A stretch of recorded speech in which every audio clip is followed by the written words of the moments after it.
Morning all of you. एक बार फिर से स्वागत है आपका मेरे चैनल में।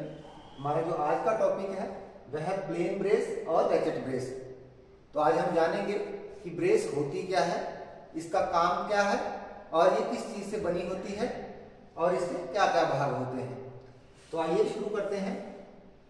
तो सबसे पहले ब्रेस और बिट लकड़ी में छेद करने के लिए हाथ से चलाने वाला उपकरण होता है। जैसे आपको ये डायग्राम में दिख रहा हो ना, तो इसको हाथ से चलाया जाता है और इसका काम क्या है, लकड़ी में छेद करना, जिसमें एक क्रैंक के आकार का मुड़ा हुआ भाग होता है। तो ये जो भाग है ये क्रैंक के आकार का मुड़ा हुआ भाग है। ब्रेस जो छेद काटने वाले उपकरण को पकड़ता और घुमाता है। तो ये पूरा जो है इसको हम ब्रेस बोलेंगे। इसका काम क्या है कि जो हमारी बिट होती है जो मेन छेद करने का काम करती है, ये उसको पकड़ता है इस जा की मदद से। जो इसका जबड़ा है इसकी मदद से उस उपकरण को पकड़ता है और इस क्रैंक की और हैंडल की मदद से घुमाता है। उसके बाद जैसा कि चित्र में दिखाया गया, ये जो हमारा बर्मा है, जो एक ब्रेस है, ये कारपेंटर द्वारा यूज किए जाने वाला ब्रेस है। और इसके कुछ भाग हैं, जैसे hand knob, crank steel walk, handle, chuck shell और जार। यही हमारे पास एक और ब्रेस है, जैसे आपको मैंने यहां बताया कि आज हम जानेंगे प्लेन ब्रेस के बारे में और रैचेट ब्रेस के बारे में। तो ये हमारी प्लेन ब्रेस है, ये हमारी प्लेन ब्रेस है और ये है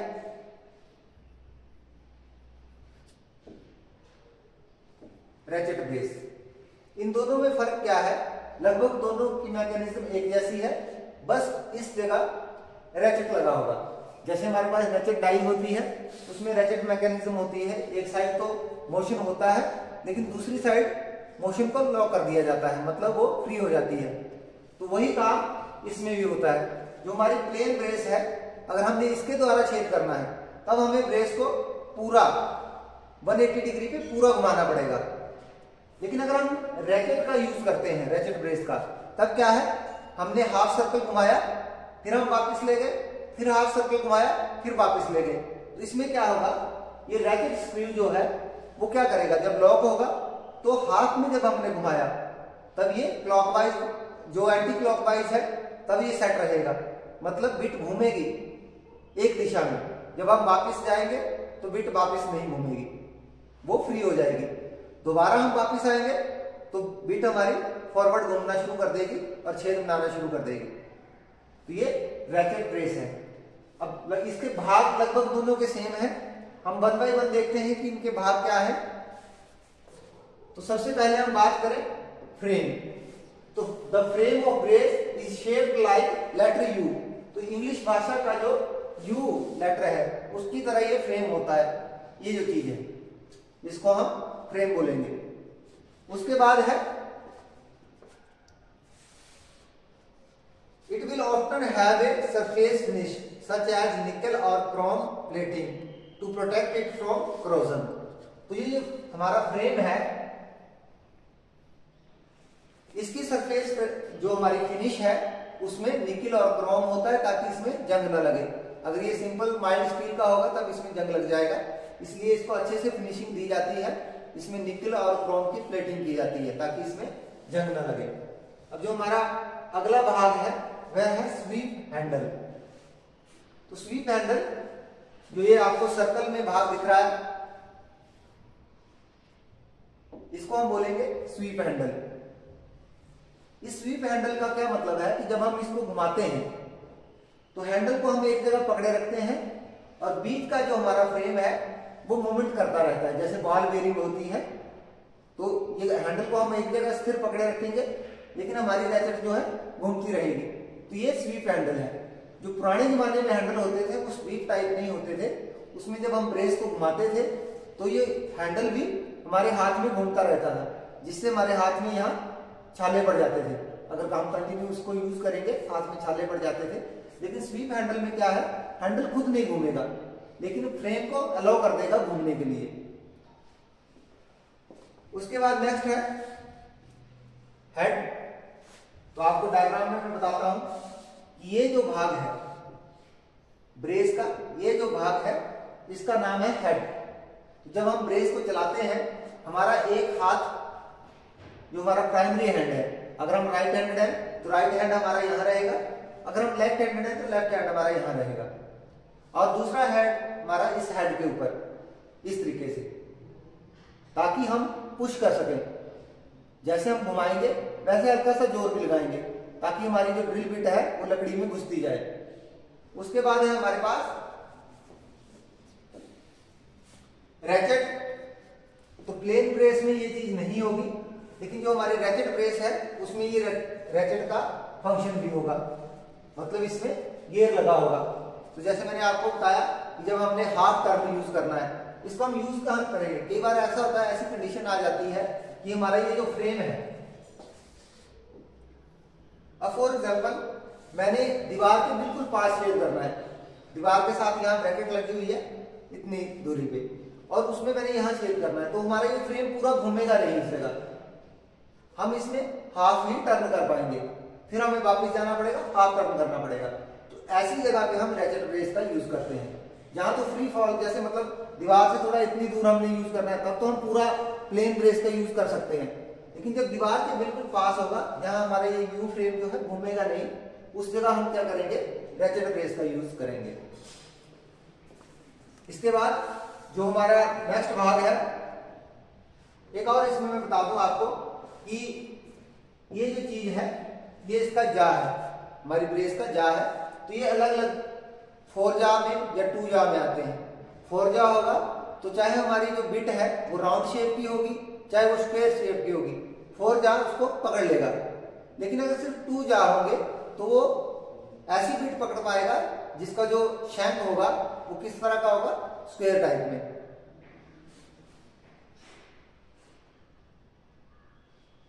जैसे ये वाला जो हमारा ये चीज मैं आपको बता रहा था, चक है, चक के आगे इस जगह जा बने होंगे। तो यहां डिटेल में आपको बताता हूं मैं।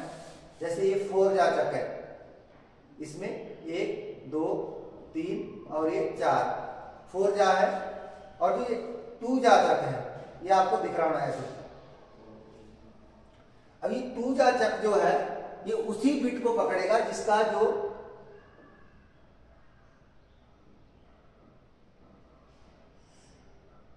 ऐसे स्क्वायर में,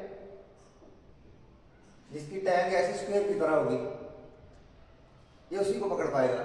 लेकिन अगर हमारा 4 जा चक है तो ये राउंड जो हमारी बिट है उसको भी पकड़ लेगा। तो the chuck is the means by which the drill bit is square to the brace. तो चक ही एक ऐसा जरिया है जिसके द्वारा ड्रिल बिट को ब्रेस में पकड़ा जाता है। उसके बाद brace can be fitted with several different type of chuck. जो ब्रेस में है हो सकता है 2 जा चक लगा हो सकता है 4 जा चक लगा हो, लेकिन जो आजकल मॉडर्न टाइम है उसमें 4 जा चक ही ज्यादातर ब्रेस में आते हैं। उसके बाद नेक्स्ट है हमारे पास बॉल बेयरिंग कप। तो आपको जैसे हेड बताया था मैंने, जहां से ये हाथ हमारा रहता है उसके पास ये बॉल बेयरिंग कप होगा, क्योंकि जैसे हमने हाथ के ऊपर हाथ माउंट किया होगा हेड के ऊपर, अगर ये बॉल बेयरिंग नहीं होगी तो क्या होगा? वो जो हेड है वो भी घूमना शुरू करेगा और हमारे हाथ को नुकसान पहुंचाएगा।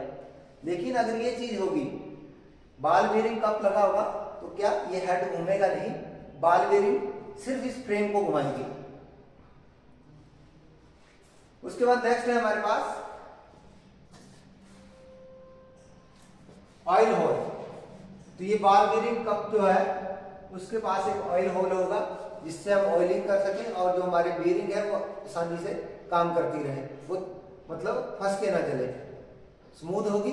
जैसे मोबाइल ऑयल होता है, इंजन में काम करता है, वही ऑयल यहाँ बेयरिंग के लिए काम करेगा। उसके बाद दे अलो लुब्रिकेटिंग ऑयल। वही बात है कि जैसे हम लुब्रिकेशन इसमें करना चाहते हैं तो ये एक ऐसा होल है जिसके जरिए हम ऑयल इसमें डालेंगे। नेक्स्ट है हमारे पास पार्ट्स ऑफ बिट। ब्रेस तो हमने पढ़ लिया, दोनों तरह के ब्रेस हमने कवर किए, प्लेन ब्रेस भी और रैचेट ब्रेस भी। अभी हम कवर करते हैं बिट। तो बिट के क्या भाग होंगे? आपको ये डायग्राम में बिट दिख रही होगी। इसमें सबसे पहला भाग है टैंक। अगर मैं डायरेक्ट यहीं से बताऊं तो टैंक का क्या काम होता है, यही वो भाग है जो किसमें फंसता है, जा के चक में, जो चक के जा है उसमें। अगर अभी ये आपको देखने में स्क्वायर है तो ये अगर हमारे चक में दो ही जा है, दो ही जबड़े हैं, उसमें भी फंस जाएगा और ये 4 जा में भी चल जाएगा। उसके बाद है शैंक, तो ये भाग जो होता है ये शैंक कहलाता है। उसके बाद ट्विस्ट, ये जो स्पाइरल भाग है इसको हम ट्विस्ट बोलेंगे। यहां से हम साथ साथ देखते हैं स्पर्श, तो मोड़ के अंत में 2 नुकीले बिंदु होते हैं जिन्हें स्पर्श कहा जाता है, जो वृत्त को चिन्हित करते हैं। तो ये जो भाग है, ये जो नुकीले बिंदु हैं 1 और 2, इनको स्पर्श कहते हैं। इसका काम क्या है, फॉर एग्जाम्पल ये एक लकड़ी का टुकड़ा है, इसमें मैंने होल करना है इस जगह, तो ये जो स्पर है यही इस गोले को अंकित करेंगे, चिन्हित करेंगे। जितने डाया का आपने होल करना है, ये स्पर्श के जो दोनों भाग हैं उतनी दूरी पे आपस में होंगे। उसके बाद है कटिंग लिप्स, तो ये इन स्पर्श के बाद ये जो भाग है ये कटिंग लिप्स कहलाएगा। जैसे ही स्पर के द्वारा मार्ग चिन्हित हो गया तो ये जो लिप्स हैं ये कटिंग करना शुरू कर देंगे। ये है हमारा फीड स्क्रू डायग्राम में, ये जो आपको दिख रहा है फीड स्क्रू। इसका क्या काम है, फीड स्क्रू बिट को केंद्रित करता है और उसे लकड़ी में खींचता है। जो मतलब सेंटर पंच के जरिए जैसे हमने निशान लगाते हैं ना मेटल के केस में, तो इसमें फीड स्क्रू क्या है, वो निशान का ही काम करेगा और बिट को लगातार अंदर खींचता रहेगा। उसके बाद है टैंक, तो टैंक के बारे में आपको मैंने पहले बता दिया। ड्रिलिंग करते समय ऑपरेटर का एक हाथ बिट को लकड़ी में धकेलने के लिए सिर पर रखा जाता है, जैसे मैंने आपको पहले बताया।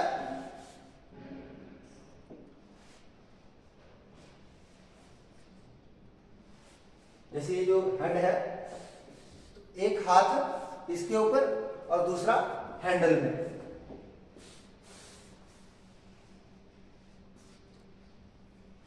उसके बाद है जबकि दूसरा हैंडल को पकड़ता है और क्रैंकिंग क्रिया के साथ ब्रेस को घुमाता है, मतलब इस तरह से। उसके बाद एक शाफ्ट तंत्र केवल धनुष के दोलन द्वारा ब्रेस को एक दिशा में घुमाने की अनुमति देता है। बर्मा के स्थान पर स्क्रू ड्राइवर बिट का उपयोग करके स्क्रू को कसने या ढीला करते समय भी इस उपकरण का उपयोग हम कर सकते हैं।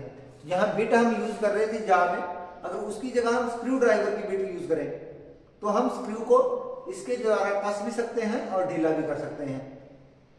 तो अभी हमने इसको थ्योरेटिकली देखा, आइए अब हम इसको प्रैक्टिकली देखते हैं कि दोनों तरह की ब्रेस क्या होती हैं और इसके क्या भाग हैं। इसका हम एक थोड़ा सा डेमोन्स्ट्रेशन भी लकड़ी में छेद करके करेंगे कि ये बिट काम कैसे करती है, जो हमारा बिट ब्रेस है ये काम कैसे करती है। आइए इसको वर्कबेंच पे चलते हैं और देखते हैं ये काम कैसे करती है। जैसे कि हमने पीपीटी में देखा बिट ब्रेस, प्लेन और रैचेट क्या होती है, तो अभी मेरे पास एक ब्रेस है, ये रैचेट टाइप ब्रेस है। कैसे इसको यूज करते हैं, क्या क्या इसके भाग हैं, इसको मैं प्रैक्टिकली आपको एक बार बता देता हूँ। ये जो भाग है ये इसका हेड है, ये इसका स्वीप हैंडल है, ये इसका फ्रेम है जो क्रोम प्लेटेड है। उसके बाद ये जो भाग है इसको हम बोलते हैं चक, और चक के अंदर होंगे जा यानी जबड़े। तो इसमें 2 जबड़े हैं, 2 जबड़ों वाला ये चक है और इस जगह रैचेट मैकेनिज्म के लिए गियर दिया हुआ है, साथ में पाम है। अब जब हमने इसमें होल करना है लकड़ी में, तब हमें इस तरह की बिट लगानी पड़ेगी। तो ये बिट जो है इसके अलग अलग भाग हैं। जैसे सबसे आगे है फीडिंग स्क्रू, ये इसका स्पर है जो वृत्त को चिन्हित करेगा, और ये है कटिंग लिप्स, ये लकड़ी के अंदर कटिंग करने के लिए हेल्पफुल होगा। अब ये जो चीज है लंबाई, इसको शैंक बोलेंगे, और ये जो है इसको टैंग बोलेंगे। जो टैंग है अभी आप देख रहे हैं टेपर स्क्वायर है, तो जब भी हमने 2 जा वाला यानी 2 जबड़ों वाला चक यूज करना है तब हमारी टैंग इस तरह की होनी चाहिए। अब हम पहले देखते हैं कि कैसे हमने इस बिट को इस ब्रेस के साथ लगाना है और कैसे इसका यूज करना है। ब्रेस के साथ बिट को लगाने के लिए हमें इस चक को घुमाना पड़ेगा, जिससे हमारे जबड़े जो हैं वो खुल जाएंगे अंदर की तरफ। हम देखेंगे जब हमारे इस टैंक के साइज का जबड़ा खुल जाए तब हमने इस तरीके से इसमें इसको सेट कर देना है।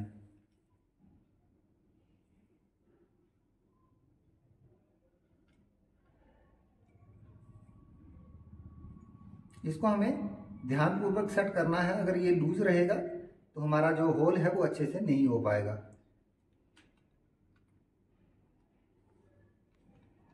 अभी आप देख रहे होंगे हमारी ये जो बिट है अच्छी तरह से सेट हो चुकी है। अब नेक्स्ट प्रोसीजर रहता है हमारा रैचेट की सेटिंग। तो हम देख लेंगे कि जैसे हमें पता है जब हम इसको क्लॉकवाइज घुमाएंगे तभी जो है होल होगा। हम देखेंगे, एक बात और बता दूं आपको, अगर हमारी प्लेन ब्रेस होगी तो उसको हमें इस तरह से पूरा घुमाना पड़ता है, इस तरह से। लेकिन ये कहाँ पॉसिबल है? जहां हमने होल या तो वर्कशॉप में करना है या किसी ऐसे ऑब्जेक्ट में करना है जो दीवार से दूर है, जिसमें हमारा ये मुड़ा हुआ क्रैंक जो है पूरा घूम जाए। अगर किसी जगह ऐसा होता है कि दीवार पास है और फॉर एग्जाम्पल यहाँ दीवार है और मेरा जो क्रैंक है इससे आगे नहीं जा पाएगा, तो उस कंडीशन में मेरे को क्या करना पड़ेगा, सिर्फ इतना ही टर्न मैं इसमें लगा सकता हूँ, क्योंकि आगे दीवार है तो पूरी ब्रेस नहीं घूमेगी। उस जगह मेरे को रैचेट ब्रेस की आवश्यकता पड़ती है। तो एक बार हम करके देखते हैं इसमें कि होल कैसे होगा। तो जैसे फॉर एग्जांपल मैंने यहाँ पे होल करना है, तो जो मेरा फीड स्क्रू होगा मैंने इस पे केंद्रित कर देना है। केंद्रित करने के बाद अभी मैं देखूंगा रैचेट की सेटिंग। तो मैं देख रहा हूँ कि हमारी रैचेट जो है वो सेट हो चुकी है। अभी इस साइड को रैचेट, जिस साइड को जब हम रैचेट घुमाएंगे आवाज करेगी, मतलब वो फ्री है। तो अभी जैसे इस साइड को आवाज कर रही है, मतलब हमारी जो रैचेट है उल्टी सेट हुई है। हम इसको दोबारा इस स्क्रू की मदद से, जो हमारे पास सेटिंग है, मैकेनिज्म है, इसकी मदद से घुमा के सेट कर लेंगे।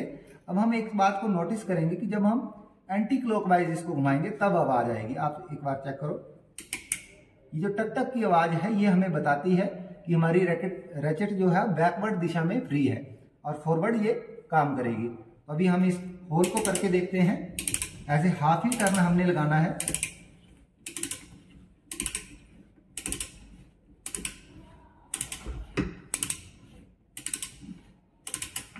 जैसे हम इसको घुमाएंगे वैसे हमने इस हाथ से इसको थोड़ा सा प्रेस भी करना है, ताकि हमारी जो बिट है कंटिन्यू लकड़ी के अंदर जाती रहे। तो इस तरह आप देख रहे हो ना, हमारा होल जो है वो हो चुका है। जब हमने इस बिट को वापस लेना है तो आप देख रहे हो ना, ये बिट इसमें रह गई है। इसका कारण है कि हमारा ये जो जा था ये लूज था। तो हम इसको और भी टाइट कर सकते हैं जब हमने इसको निकालना है। अब मैं आपको बताता हूं कि अगर कभी ऐसी बिट हमारी रह जाती है तब हमें क्या करना है। तो जब हमारा जबड़ा लूज रहेगा और बिट फंस जाएगी तो हमने दोबारा इस जा को इसके ऊपर लगाना है। उसके बाद हम क्या करेंगे, इस मैकेनिज्म को बदल देंगे ताकि हमारी अब जो बिट है बैकवर्ड दिशा में घूमे। तो हम इस तरीके से इसको बैकवर्ड घुमाते हुए यहाँ से निकालेंगे। जैसे ये निकल जाएगी तो उसके बाद हमने इसको बिट को साफ करना है और ब्रेस को दोबारा से सेट करके जहाँ पे इसको रखा गया था वहीं रखना है, क्योंकि टूल्स एंड इक्विपमेंट की केयर करना बहुत ज़रूरी है। अगर आप इसको अच्छी तरह से केयर करेंगे तो ये सालों साल चलती रहेंगी। धन्यवाद।